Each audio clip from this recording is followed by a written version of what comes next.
Hello everyone, কেমন আছেন সবাই? আশা করি অনেক ভালো আছেন।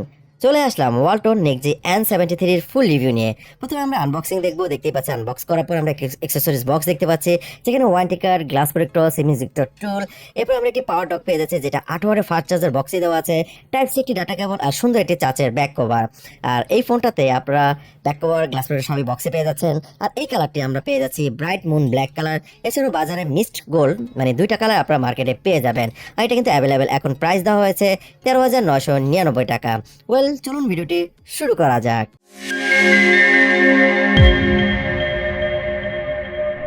ওয়েল বন্ধুরা, প্রথমে আমরা এই ফোনটার ডিজাইন এন্ড বিল্ড কোয়ালিটি নিয়ে আলোচনা করব। আর যেমনটা দেখতেই পাচ্ছেন, ডিজাইনটা খুবই প্রিমিয়াম লেগেছে। এই রেঞ্জ অনুযায়ী কিন্তু এটা খুবই সুন্দর। আর এখানে সম্পূর্ণ প্লাস্টিক বিল্ড দেওয়া হয়েছে, স্কোয়ার কাট, বাট চার কোণায় দেখতে পাচ্ছেন একটু এইচ কাট করা আছে, যার জন্য খুব ভালো লাগে। একাতে আরামসে ব্যবহার করা যাবে। ফোনটা কিন্তু ফিঙ্গারের ছাপ মোটেও পড়ে না।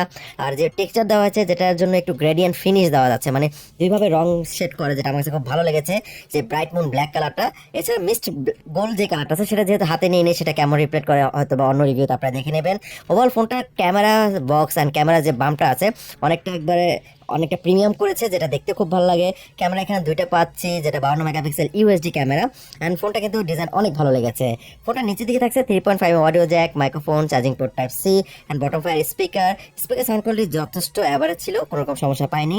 ডান পাশে ছিল power button with side mounted fingerprint scanner and volume rocker, যেটা ইজি টু রিচ করা যায়। আর ফোনটা থিকনেস ছিল 9.1 মিলিমিটার আর ওজনে 213 গ্রাম, একটু হেভি ওয়েট আর কি। অ্যান্ড সাইড মাউন্টেড ফিঙ্গারপ্রিন্ট স্পিডটা যথেষ্ট ফাস্ট ছিল, টাচ অ্যান্ড আনলক ছিল, ফেস আনলক যথেষ্ট ভালো ছিল। উপরে থাকছে না কিছুই, সেকেন্ডারি নয়েজ ক্যান্সেলিং মাইক্রোফোন হলে ভালো হতো। অ্যান্ড বাম পাশে সিম ট্রে, যেখানে দুই সিমের পাশাপাশি এক্সট্রা মেমোরি কার্ডও ব্যবহার করতে পারবেন। অ্যান্ড ফোনটা ডিসপ্লে সেখানে থাকছে 6.8 ইঞ্চি লার্জ ডিসপ্লে, মানে বড় ডিসপ্লের মজা এখানে আপনি পেয়ে যাবেন। অ্যান্ড এখানে এইচডি প্লাস রেজলিউশন ব্যবহার করা হয়েছে। রেজলিউশন কিছুটা ঘাটতি চোখে আসে, বাট এখানে 90 রিফ্রেশ রেটের ডিসপ্লে দিয়েছে, যেটা খুবই ভালো। আর টাচ স্যাম্পলিং রেট 180 হার্টজ। আর আইপিএস ইনসেল টেকনোলজি হওয়ার কারণে কিন্তু কালার ডিপটা যথেষ্ট ভালো পাচ্ছেন। এছাড়া 2.5 ডে কার প্লাস তো থাকছেই। এই ফোনটাতে ডিসপ্লেতে আমরা সামনে যে ক্যামেরাটা দেখতে পাচ্ছি, ডট নচ ডিসপ্লে। তো এই ধরনের বাজেটে আমরা পাঞ্চল ক্যামেরা কাটআউট পাই, বাট এখানে আমরা পাঞ্চল না পেয়ে কিন্তু ডট নচ ডিসপ্লে দেখতে পাচ্ছি। বাট এখানে কিন্তু 90 রিফ্রেশের 180 হার্টজ টাচ স্যাম্পলিং রেট দিয়ে কিন্তু বসিয়ে দিয়েছে, যেটা আমার কাছে খুব ভালো লেগেছে। এছাড়াও কিন্তু এই ডট নচ ডিসপ্লেতেও কিন্তু আপনার ডাইনামিক আইসল্যান্ডটাও ইউজ করতে পারবেন, যেখানে বেশ কিছু ফিচার ইউজ করা যায়, যেটা খুব ভালোই ব্যাপার। অ্যান্ড আউটডোরে এর ব্রাইটনেস নিয়ে একটু ইস্যু হলেও ইনডোরে কোনো রকম সমস্যা ছিল না। Auto brightness, dark mode, I control, night mode, সব ধরনের ফিচার এই ফোনটাতে আপনারা পেয়ে যাবেন। ইভেন কিছু জেস্টার মোডও পেয়ে যাচ্ছেন, যেগুলো কিন্তু ওয়ালটনে বিল্ড করা, মানে এই ফোনটাতে কাস্টমাইজ হালকা পেয়ে যাবেন। তো এই ফোনটাতে আমরা রেগুলার লাইফে ইউজ এক্সপিরিয়েন্স যথেষ্ট ভালো পেয়েছি। অ্যাপস ওপেনিং, ক্লোজিং টাইম নিয়ে কোনো রকম সমস্যা ছিল না। আপনারা দেখতেই পাচ্ছেন হেভি অ্যাপসগুলো ইজিলি ইউজ করা যাচ্ছিল, খুব দ্রুত কিন্তু অ্যাপস রান করতেছিল। অ্যান্ড ব্যাকগ্রাউন্ডের অ্যাপসগুলো রান রাখলেও মানে অ্যাপসগুলো কোনো ঢিলে অথবা ফ্রেম ড্রপ ইস্যু ছিল না, আর তেমন কোনো হিটিং ইস্যু ছিল না। নেটওয়ার্ক ইস্যু নিয়ে কোনো রকম সমস্যা আমি পাইনি। ফোনটাতে র্যাম ছিল 12 জিবি, মানে 8 GB up to 12 GB support পাবেন। র্যাপিড মেমোরি দেওয়া আছে, 128 জিবি স্টোরেজ পেয়ে যাচ্ছেন। এই রেঞ্জে কিন্তু 128 জিবি খুব কমই পাওয়া যায়, এখানে কিন্তু আমরা সেটাও পাচ্ছি। আপ টু 12 জিবি মতো র্যামও সাপোর্ট পাচ্ছি। আর এখানে ওয়ালটনে আর ওএসও পেয়ে যাচ্ছে, আর অ্যান্ড্রয়েড 13 সাপোর্ট তো আমরা অবশ্যই পাচ্ছি, যেখানে স্টক অ্যান্ড্রয়েড টুকটাক কিছু অ্যাপস আছে যেগুলো আপনি আনইনস্টল করতে পারবেন, ব্লটার অ্যাপস, সেগুলো ছাড়া কিন্তু কোনো রকম সমস্যা নেই, টোটালি ক্লিন।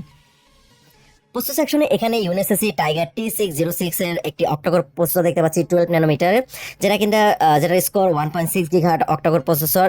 আর এর জিপিইউ হিসেবে থাকছে মালি G57MC1। আর প্রসেসরটা কিন্তু আমরা খুব মানে পাওয়ারফুল বলবো না, বাট এই রেঞ্জে কিন্তু খুব ভালো একটি প্রসেসর, যেখানে গিগব্যান্ড স্কোর দেখতে পাচ্ছেন, সিঙ্গেল কোর মাল্টি কোর ভালো একটি স্কোর করেছে। আর এনটু বেসমার্ক 2,34,000 মতন, যেটা খুব ভালো একটি স্কোর আমি এই রেঞ্জে বলি। আর টাইগার T606 এর প্রসেসর সম্পর্কে আমরা সবাই জানি, এই প্রসেসরটা কিন্তু ভালো গেমিং পারফরমেন্সও দেয়, ভালো ইউজার এক্সপিরিয়েন্সও দেয়। তো 14,000 টাকা রেঞ্জে এই ফোনটা খুব ভালো একটি পারফরমেন্স আমি বলবো পেয়েছি, কোনো রকম ল্যাগ আমি পাইনি। কিছুটা টাচ রেসপন্সে প্রথমত একটু ঢিলে পেয়েছিলাম, যেটা আপডেটের মাধ্যমে ঠিক হয়ে গিয়েছে, এখন কোনো সমস্যা পাইনি। 2D 3D হেভি গেমগুলো আরামসে প্লে করতে পেরেছিলাম, যেমনটা আপনারা দেখতে পাচ্ছেন। টাচ রেসপন্সটা 180 আর হওয়ার কারণে কিন্তু কোনো রকম ল্যাগ অথবা টাচ মিসম্যাচ করে নেই, সেটা আমার কাছে খুব ভালো লেগেছে। আর এই ধরনের বাজেট ফোনগুলো কিন্তু একটু গেমিং পারফরমেন্সও সবাই চায়, সেটাও কিন্তু এখানে দেওয়া হয়েছে। যে T606 প্রসেসরটা মোটামুটি খুব ভালো। আর গিগব্যান্স এনটু বেঞ্চমার্ক স্কোর যথেষ্ট ভালো পেয়েছি। PUBG, free fire, call of duty সব ধরনের গেম প্লে করেছি। পাবজিতে এইচডি গ্রাফিক্স সাপোর্ট করছিল, আপনি স্মুথ প্লে দিয়েও ভালোভাবে খেলতে পারবেন, ফ্রেম ড্রপ ইস্যু ছিল না, আর নেটওয়ার্ক ইস্যু নিয়েও তেমন কোনো ইস্যু আমি পাইনি, আর খুব ভালোভাবে হ্যান্ডেল করতে পেরেছিলাম। আর ফোনটা তেমন গরম হচ্ছিল না। গেম প্লে আপনি স্ক্রিন অন টাইম 8 ঘন্টা প্লাস ইউজ করতে পারবেন, কেননা এতে 6000 mAh এর বিশাল ম্যাসিভ ব্যাটারি দেওয়া হয়েছে। আর এখনকার বাজারে এই প্রাইজের আশেপাশে কেউ 6000 mAh এর ব্যাটারি দেয়নি। যাদের ব্যাটারি ব্যাকআপটা বেশি দরকার, আপনারা সোশ্যাল মিডিয়া ব্রাউজিং করেন, তাদের জন্য এটা ফোনটা খুবই ভালো হবে। ওয়েল বন্ধুরা, ক্যামেরা সেকশনে এখানে চমক আছে। 52 megapixel USD AI dual camera দেওয়া হয়েছে, অটো ফোকাস, পিডিএফ সাপোর্ট করছে, এলইডি ফ্ল্যাশও আছে, যার অ্যাপারচার 2.2 অ্যান্ড ফ্রন্ট ক্যামেরা আমরা 8 মেগাপিক্সেল পাচ্ছি, যার aperture 2.0, face detection, digital zoom আপনারা 2x করতে পারবেন। অ্যান্ড এখানে portrait, 52 megapixel, photo, video and মোড়ে গিয়ে আমরা কিন্তু বেশ কিছু ফিচার পাচ্ছি, যেমন pro mode, panorama, time lapse, QR code scanner, এছাড়াও আরও কিছু ফিচার। ভিডিও করতে পারবেন 1080p 30fps এর front camera and back camera দুইটা সেমি, ভিডিও কোয়ালিটি অ্যাভারেজ ছিল। ওয়েল বন্ধুরা, পিকচার স্যাম্পল আপনারা দেখতে পাচ্ছেন, রেয়ার ক্যামেরার পিকচার যথেষ্ট ভালো পেয়েছি।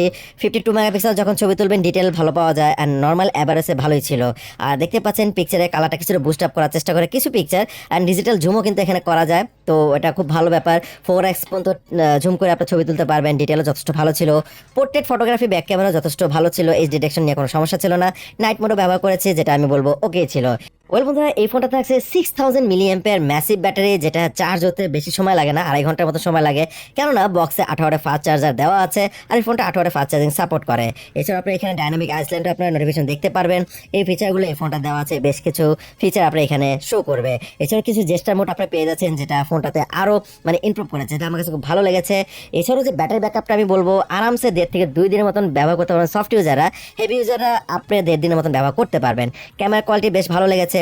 ওভারঅল একের বড় ডিসপ্লে যারা খুঁজতেছেন, ভালো ব্যাটারি খুঁজতেছেন, তাদের জন্য এই ফোনটা কিন্তু আমি রিকমেন্ড করতে পারি। জান না, এতে 6.8 inch large display, 180 Hz sampling rate, 90 refresh রেটের একটি phone, and 52 megapixel USD camera পেয়ে যাচ্ছেন, ডাইনামিক আইসল্যান্ড, স্মার্ট কিছু ফিচার, ফেস আনলক, ফিঙ্গারপ্রিন্ট, এছাড়া 3 ফিঙ্গার স্ক্রিনশট, ডার্ক মোড তো এগুলোতে থাকছে।